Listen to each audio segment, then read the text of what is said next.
Inna ad-dina 'indallahil Islam.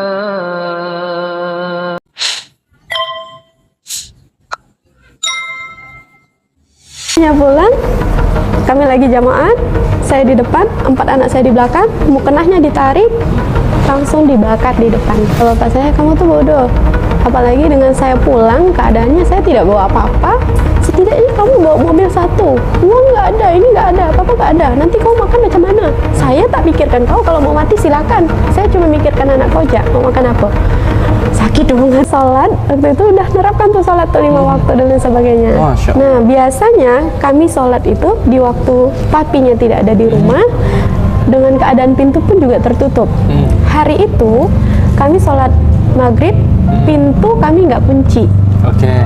Pintu kami nggak kunci, jadi lagi sholat maghrib baru masuk 2 rakaat, papinya pulang, kami lagi jamaah, saya di depan, 4 anak saya di belakang, mukenahnya ditarik, langsung dibakar di depan.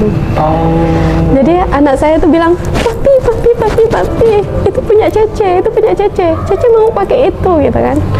Tapi karena papinya udah nggak mau dengar alasan itu lain sebagainya, bukan hanya mukenah anak saya yang dibuang, tapi sejadah saya diraup, dibuang, juga semuanya dibuang. Ternyata dia selama ini memperhatikan saya, Al-Quran kami semua dibuang, dibakar. Begitu. Ternyata bukan hanya barang-barang tadi untuk saya sholat yang dibuang, sayanya juga dibuang ke depan. Yang saya rasakan waktu itu sebenarnya saya butuh pertolongan aja ya. Butuh pertolongan. Jadi pas dibuang di situ tuh, barang kan udah dibuang semua. Sebenarnya kelihatan sekali ya kalau misalnya dibuang di depan rumah gitu kan, orang lewat-lewat itu kan keluar ke jalan itu kelihatan banget tuh barang kita tuh. Nah, di situ sebenarnya saya butuh pertolongan gitu, butuh perhatian gitu kan. Tapi Allah tuh baik, Allah tidak memberikan perhatian itu dari orang-orang yang lewat.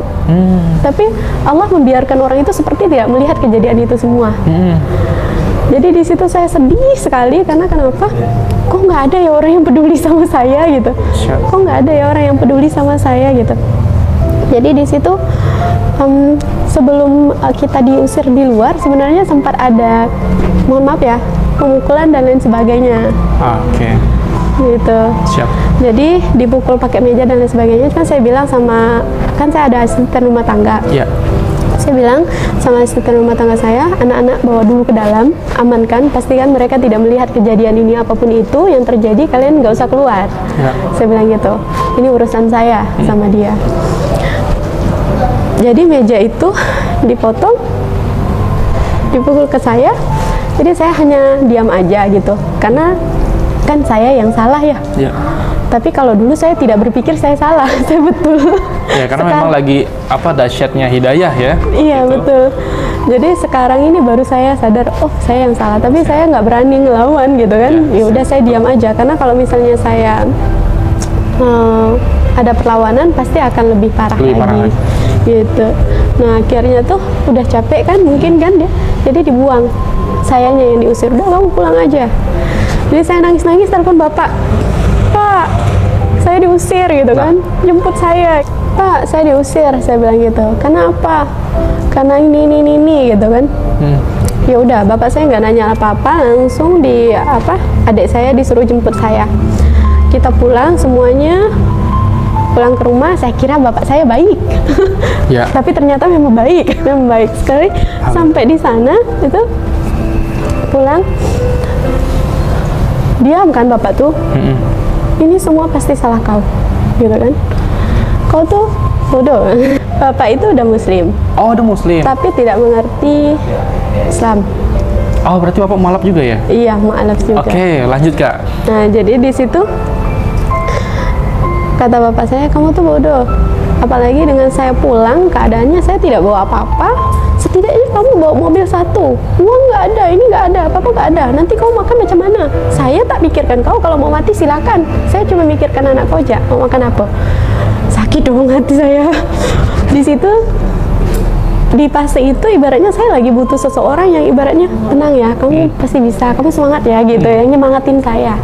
Tapi ternyata itu di luar dari apa yang saya bayangkan gitu. Tidak ada yang mendukung saya, bahkan saya di situ diusir balik sama bapak. Udah, kamu pergi aja, aku tak mau lihat kau gitu kan. Aduh, rasanya tuh sakit sekali. Mama semua nggak ada yang peduliin. Yang dulunya ibaratnya tuh apa-apa ke saya gitu kan. Tapi setelah saya diusir, ibaratnya saya udah nggak punya apa-apa. Ternyata semua menjauhi saya. 2 minggu saya bertahan di situ, hanya nangis dan nangis. Nggak mungkin saya balik ke rumah lagi, udah diusir. Aduh, saya sekarang jadi pengen nangis. Astagfirullahaladzim. Jadi di situ nggak mungkin saya balik ke sana juga. Sementara kondisi di rumah tidak baik-baik saja, gitu kan. Jadi saya memohon sama mama saya. Mama saya pun juga sebenarnya berpihak ke bapak saya. Mama, saya bilang, minta tolonglah mak. Saya tidak minta harta kalian. Saya tidak minta kalian bantu saya. Saya tidak minta support seperti apa yang kalian berikan kepada saudara yang lainnya gitu. Saya hanya minta doa dari mama. Saya minta hanya support mama. Saya bilang gitu, hanya minta restu mama. Mak, saya pilih Islam ini karena kalian. Saya ingin kita sama-sama nanti berkumpul di surga. Saya bilang gitu. Jadi tolong ridhoi saya, doakan saya, berikan semangat untuk saya. Saya tidak minta harta. Saya bilang gitu. Biar yang lain semuanya nggak mendukung saya, tapi tolong emak dukung saya. Walaupun hanya emak yang dukung saya yakin saya pasti masih mampu untuk berdiri, saya bilang. Jadi mama tuh diam aja. Lama-lama mama bilang gini, aku nih bisa apa? Aku doakan kau lah, mudah-mudahan Allah mudahkan. Kau balik aja lagi ke Pontianak, dia bilang gitu. Jadi dengan ridho dari mama nih, restu dari mama, bismillah, saya balik ke Pontianak. Di situ saya ngekos, kosannya kecil. Kalau diukurkan itu hanya berapa ya, 2,5 kali 3, nggak sampai kayaknya, 2,5 kali 2 lah gitu ya. Dengan 4 anak. Makan di situ, minum di situ, tidur di situ, semua aktivitas di situ. Ditambah lagi 1 pengasuh saya, karena kalau saya kerja nggak mungkin anak saya tinggalkan begitu aja. Anak saya masih kecil-kecil kemarin. Jadi kami pernah makan itu dikasih tetangga 2 piring untuk 5 orang. Saya pengen nangis jadinya. Seperti itu, makanya bismillah doa saya tahu rasanya menjadi mu'alaf itu bahwasanya resiko pertamanya pasti diusir dari rumah, dijauhi dari keluarga dan lain sebagainya. Setelah saya berhijrah, saya memberanikan diri karena ada rasa yang seperti ini. Saya melihat juga bahwasanya di tempat kami itu banyak sekali yang muslim, banyak sekali yang Islam, tapi mereka tidak berislam. Apa maksudnya banyak yang Islam tapi tidak berislam? Mereka Islam, tapi mereka tidak mengerti apa itu Islam. Bahkan 2 kali syahadat saja mereka tidak mengerti. Untuk sholat 1 tahun sekali, hanya Idul Fitri dan Idul Adha, pun mereka syukur-syukuran. Jadi saya bismillah door to door, rumah ke rumah, untuk datangin mereka, mengajak mereka untuk belajar mengenal Islam. Itu untuk mualaf atau yang muslim, Kak? Yang saya datangi? Iya, mualaf semua. Mualaf semua. Oke, berarti saat ini masih seperti itu? Sekarang ada yang melanjutkan. Karena saya fokus belajar. Iya. Jadi di situ alhamdulillah saya door to door seperti itu. Ya. Ada yang ngusir saya, ada yang menghina saya, mencaci, memaki saya, dan itu bukan orang jauh, keluarga sendiri. Ada yang bahasanya seperti ini, kalian yakin Lisa itu mengajarkan kebaikan sama kalian, mengajarkan Islam yang benar sama kalian, sementara kalian tahu dia siapa? Masa orang bodoh ngajarin orang bodoh? Bahasanya seperti itu. Nah, jadi di situ tantangannya tuh tidak mudah sekali. Yang dulu juga bapak saya itu sangat menentang saya untuk memeluk Islam gitu kan, membela Islam, karena demi Islam ini saya meninggalkan semuanya. Saya rela untuk berpisah dengan papanya anak-anak, saya meninggalkan semua apapun itu. Saya tidak membawa apa-apa karena kata papanya anak-anak, kamu boleh pergi memeluk Islam, pergi saja, tapi tidak boleh bawa satu benda pun. Kalau mau bawa anak-anak silahkan. Jadi saya nggak bawa apa-apa, hanya bawa anak. Jadi harta saya itu anak-anak. Siap. Kalau untuk saat ini ada masih Masih ada. terkadang. Ya, memang harus dijaga karena ada anak-anak juga kan. Karena anak-anak. Jadi tapi demi anak-anak, kalau misalnya anak-anak mau ketemu, kan anak-anak belum bisa bawa kendaraan sendiri. Saya harus mengorbankan perasaan saya. Oke. Berarti Iya. kakak langsung yang mengantarkan. Betul. Karena saya tetap harus mengawasi anak-anak agar bahasa-bahasa yang dikeluarkan itu tetap terjaga untuk anak-anak. Oke, yang tidak baik boleh saya dengar, tapi untuk anak-anak mereka masih tidak tahu apa-apa. Ya. Yang salah kalau mau disalahkan itu saya. Gitu. Nah, jadi di situ